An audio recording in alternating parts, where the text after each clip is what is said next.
I've finished stitching around for one round of 3 rod, and now it's time to start the design.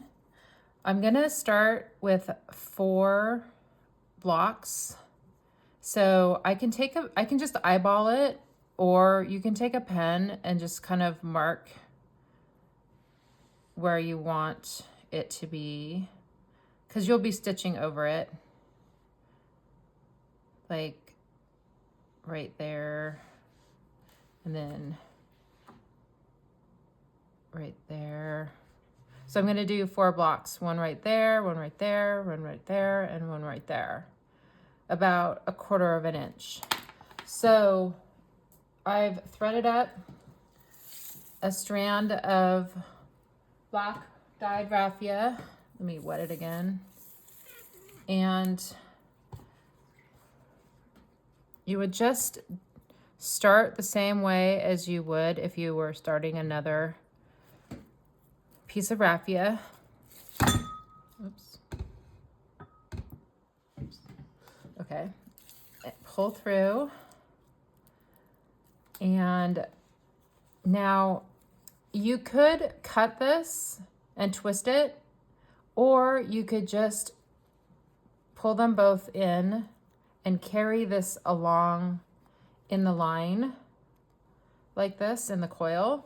And then when it comes time to switch back after a couple stitches, you just would switch. So I'll show you. So keep that to the side, and then bring this around, take a stitch,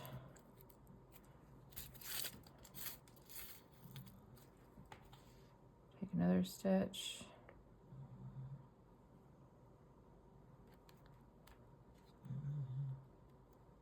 only going through the top. I think I'm going to do 3 stitches to get the right width that I want. Let's see. Yeah, that looks right. I could just do 1 more in the same spot just to make it look tidy. And then this way, see how it's still attached? You can just take this one and kind of twist them in place, lay the black down, and then start stitching with the natural.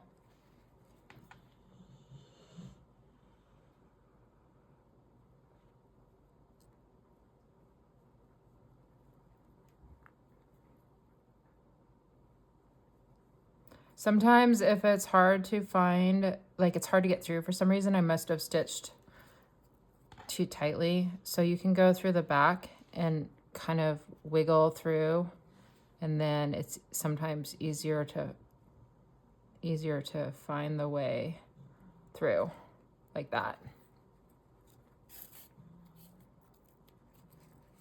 And then just keep going.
And here I am coming up to the second block. So that was the middle of it. So probably one more stitch.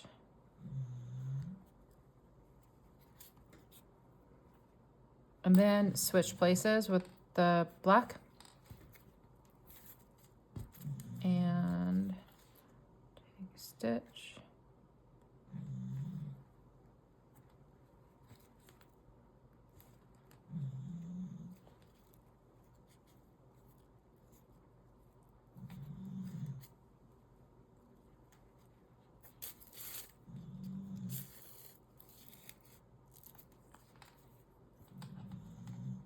Three stitches, 3 or 4 stitches.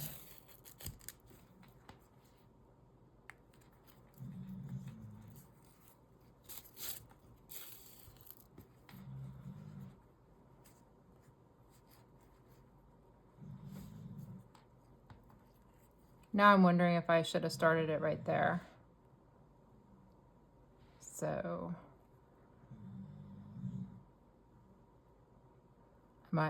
I think I'll take that out. I think I'll take it out and start it right there, because I think it would be better if it was a little higher. So I'll do that and be back. I've completed the first round of the design, and I stopped a little bit before reaching the color switch so that I can do the stepped out triangle shape that I'm gonna make. So I will just take some dark stitches here, and on this row we're gonna start to curve the basket upwards into a basket shape this way. So with each stitch, you're going to push the basket upwards. And you'll notice that this raffia isn't as dark right here, and you can always take a Sharpie to color it. This is hand-dyed raffia, so sometimes there's some colored variations. And so just keep stitching around.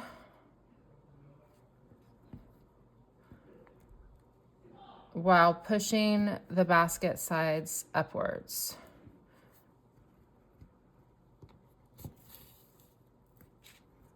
After the first round, it will be more noticeable, the curve.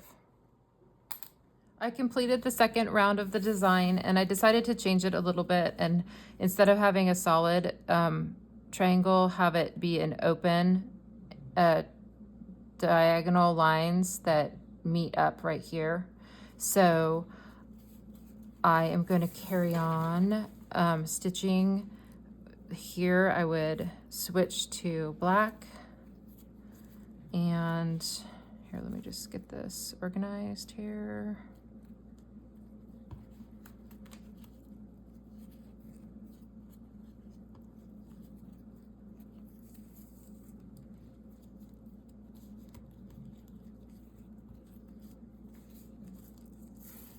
Okay, and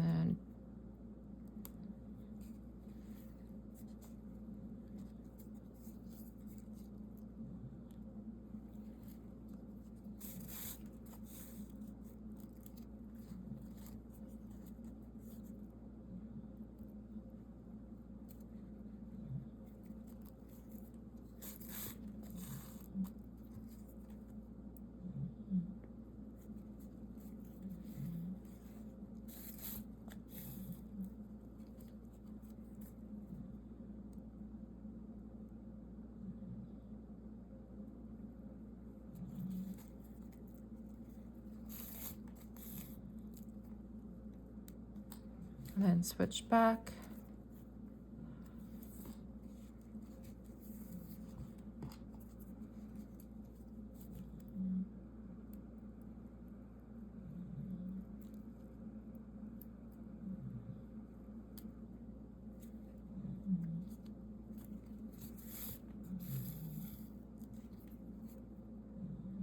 And the main thing here when you're doing this design is you're going to want to take enough spaced stitches so that your design will evenly, you know, so that as you're coming over a quarter of an inch or so here, and it will come over here, and on the next round it'll go in, and next round and go in, and it's so that you end up with the single stitch there, like right here, up there. So you're just gonna have to eyeball evenly coming together right here as you go around.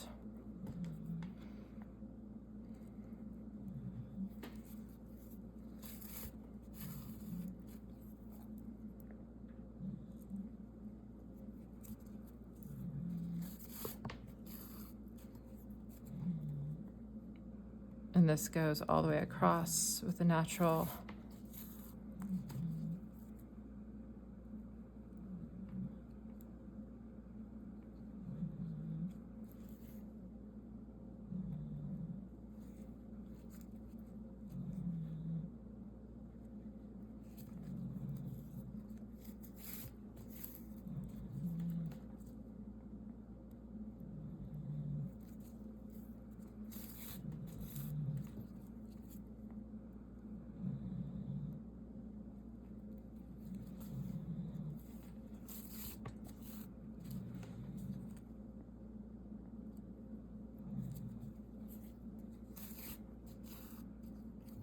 And then we're back here with the black.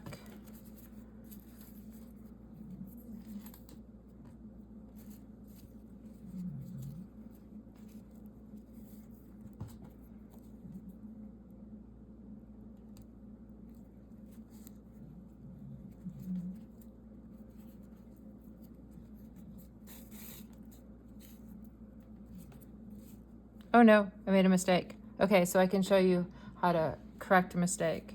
So you just take off the needle, gently pull that,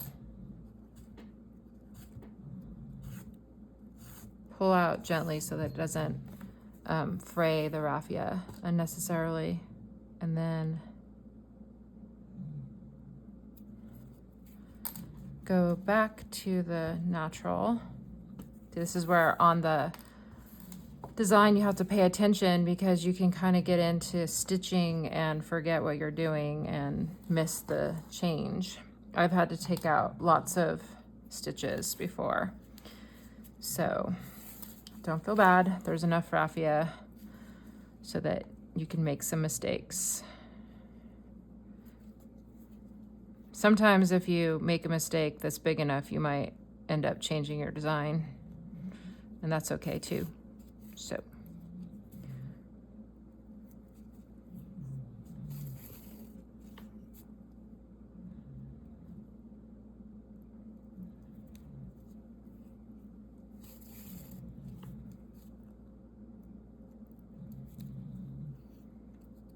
and you'll notice as the raffia dries when you're making the basket that it separates a little, and you can see a little bit of the inner rod, and that's normal if you look at any basket. The natural materials kind of shrink up a little bit over time and when they're dry, but you'll come to know your preference for how tight to stitch or how much raffia to use. Everyone has a different preference. Okay, now we'll switch over to the black. Go ahead and go right there.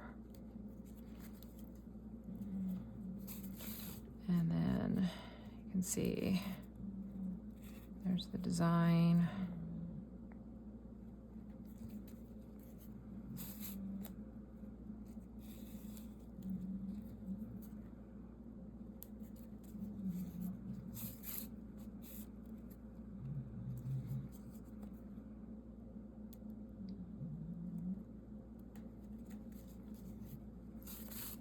I'm doing 3 or 4 stitches depending on how thick my raffia is. So there you can see that's the plan, and I'm gonna go ahead and move along to do a couple more rounds. I stitched rounds 3, 4, and 5, so I have 5 rounds of the design. And now I'm going to start the 6th round, and on this round I'm going to continue to increase towards the point, but then I'm also going to start a stitch right here, a dark stitch in the middle of each one of these V's, so that it's going to be a plus sign, a cross sign. So I will switch over to dark right here and carry on stitching the 6th round around of the design. When I say that, I'm not including the beginning. And just line that through. And because I'm trying to space the design, you might need to make your little stitch patches not all the same width. Like I'm getting narrow and narrow as I go up, which is kind of part of the design.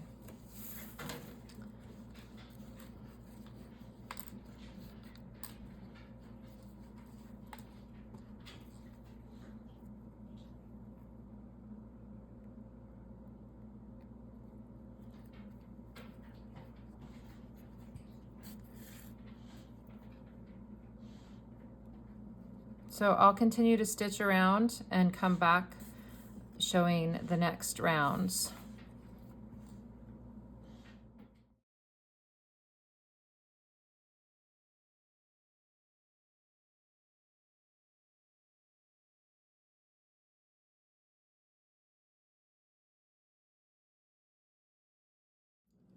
I've stitched a couple rounds of natural with no design, and now I want to pick up and start another design by putting a dark stitch on top of each of the 8 points here.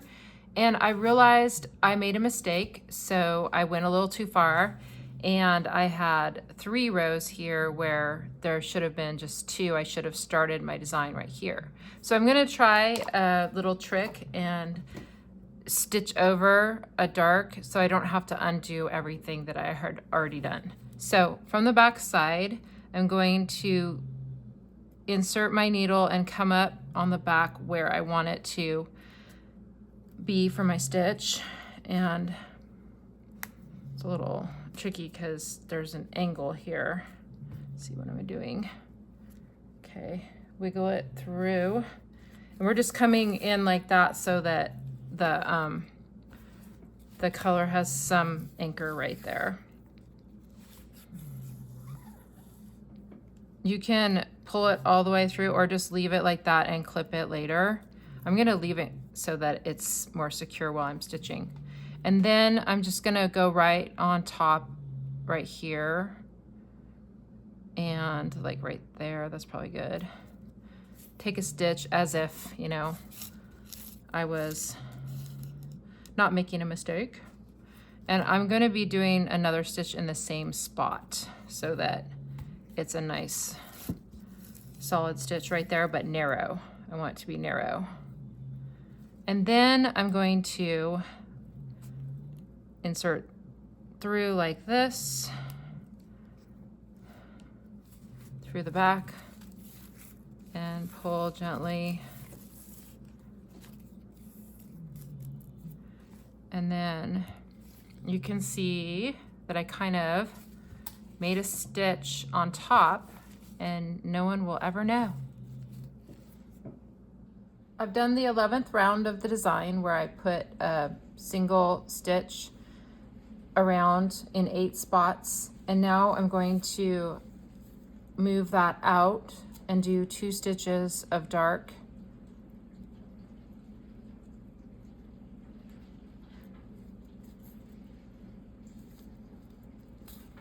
on either side.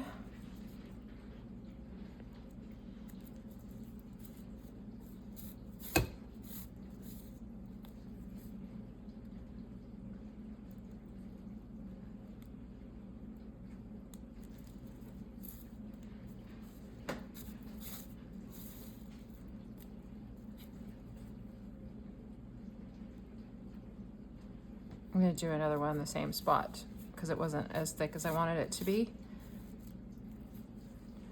And then I'll go out here and do 2 stitches.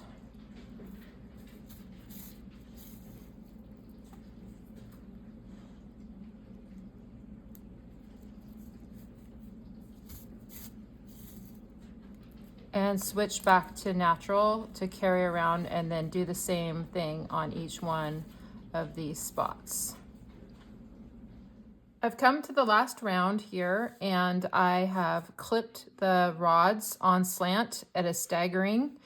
When I'm about halfway through the last round, then I clipped the inside one shortest, the top one the next shortest, and then the outer rod the longest, so that it ends right at the ending of the basket. And this way it'll have a nice taper as you finish the basket. And so I'm going to stitch along and then just stitch and cover, taking a few extra stitches on the last. I didn't need to splice any of the rods. All of my rods were long enough so that I was able just to cut them off. But if you were stitching along and you didn't have enough rod to finish, then the way that you would just extend your rod, we'll just pretend like maybe I cut this one too short and I wanted to keep it going. I would just take a length of rod, also cut on a slant, and then you can see that the 2 slants would fit together to repair the rod. And you don't really need to glue it or anything like that. You would just carefully, as you got to that point when you're stitching, hold all of it together and then stitch over, and that would hold on to it. And obviously you wouldn't want to pull very hard until it was stitched in place. So that's basically how you would splice on another rod, and stitching over it holds it in place. And there, I have finished the basket. I'd say I worked on it in the evenings after work and on the weekends over the last few weeks. And I just did probably a couple hours at a time. And it was really fun. So at the end, when I came to the end here, I just took my needle and, where's the needle? Right here. Just pushed through some rounds and pulled through and clipped. And then you can go around and clip any little hairs carefully that you see and shape your basket. And it's done.